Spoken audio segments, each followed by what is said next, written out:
성경 위에 세워진 자유민주주의, 대한민국. 우리가 살고 있는 대한민국은 성경 위에 세워진 나라입니다. 과거엔 국민주권조차 없던 미개한 나라였죠.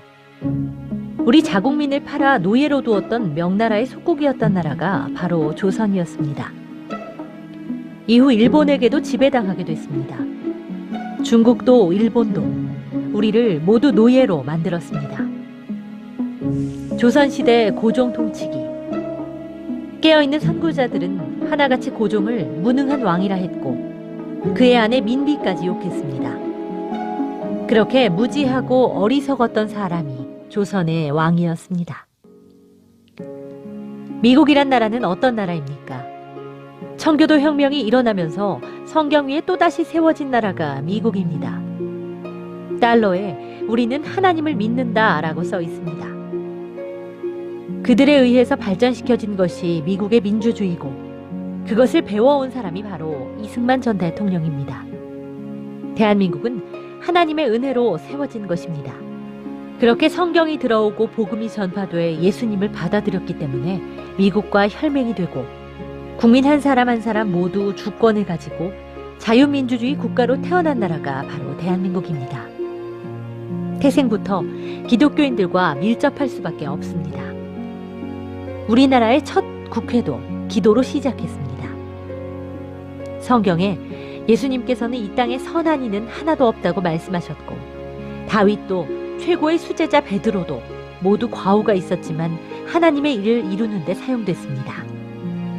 이 땅을 성경 위에 세운 일은 하나님께서 가장 기뻐하실 일일 것입니다. 이와 정반대로 북한은 명나라의 속국 때 조선의 적통을 그대로 복원한 나라입니다. 북조선 위에 명나라가 있습니다. 중화인민공화국이라는 공산주의죠. 이 나라를 잠식하고 없애고자 하는 이들이 한국에 끊임없이 선전선동을 하고 감성 정치를 해도 대한민국은 무너지지 않았습니다. 그래서 이 나라의 복음과 자유의 기치를 없애야 하는 공산주의자들에게 가장 큰 걸림돌은 교회와 목사, 교인들입니다. 이것은 믿지 않는 사람들이라도 역사를 아는 사람이라면 다 알고 있습니다.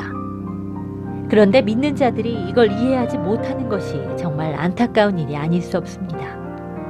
이 나라는 교회와 개신교인들만 없어지면 공산주의 국가가 됩니다. 통일이 아닌 그냥 적화되어 없어지는 것입니다. 그런데 공산주의자가 목사 안수 받기 얼마나 쉽습니까? 신학대 가서 안수 받으면 바로 목사 됩니다. 목사님이 아닙니다. 그 목사 안수 받은 공산주의자가 교회 안으로 들어와서 교인들을 무장 해제시키고 있습니다. 교인들은 원래 선함을 추구하는 자들이어서 그 말이 진리인 줄 잘못 알고 모두를 용서와 이해와 사랑하라고 배우는데 그곳에 온갖 더러운 공산주의와 이단, 동성애가 침투했던 것입니다. 주님의 음성을 듣지 않고 인본주의적인 사고방식을 가르칩니다. 결국 세상의 기준인 옳고 그름의 잣대로 교회를 흠집내게 되는 것입니다. 특별히 대한민국에 이단들이 많은 이유가 간첩 활동을 하기 위한 수단이 되기 때문이라는 분석도 있습니다. 교회도 무너뜨리고 신분도 감추면서 말이죠. 우리는 반드시 나를 지키기 위해서 영적인 분별력을 가지고 옳은 목자를 따라가야 합니다. 어떤 식으로든지 교회를 회방하고 나누고 분열시키는 자들은 거짓을 행하는 마귀들입니다. 교회는 주님의 몸이라고 말씀하셨습니다. 그렇게 교회는 주님의 옷자락으로 인간의 모든 허물을 덮어주시는 것입니다. 그래서 우리는 모두 죄인이라 고백하는 것입니다. 주님 앞에 선한 자가 하나도 없기 때문입니다.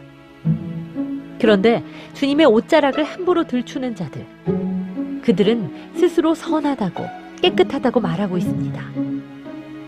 지금 대한민국 정권은 자유민주주의 대한민국에서 하나님의 뜻에 어긋난 인간 중심의 악한 정책을 쓰고 있습니다.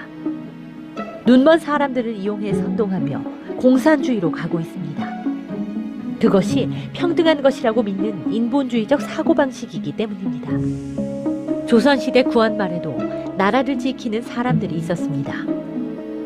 땅굴을 파서 촛불과 등불을 켜면서 기도하던 선조들이 있었습니다. 지금 우리의 교회가 바로 기도의 처소입니다. 각자 집에서 이불을 덮고 기도하는 것이 바로 기도글입니다. 우리가 무너지면 이 나라는 끝입니다.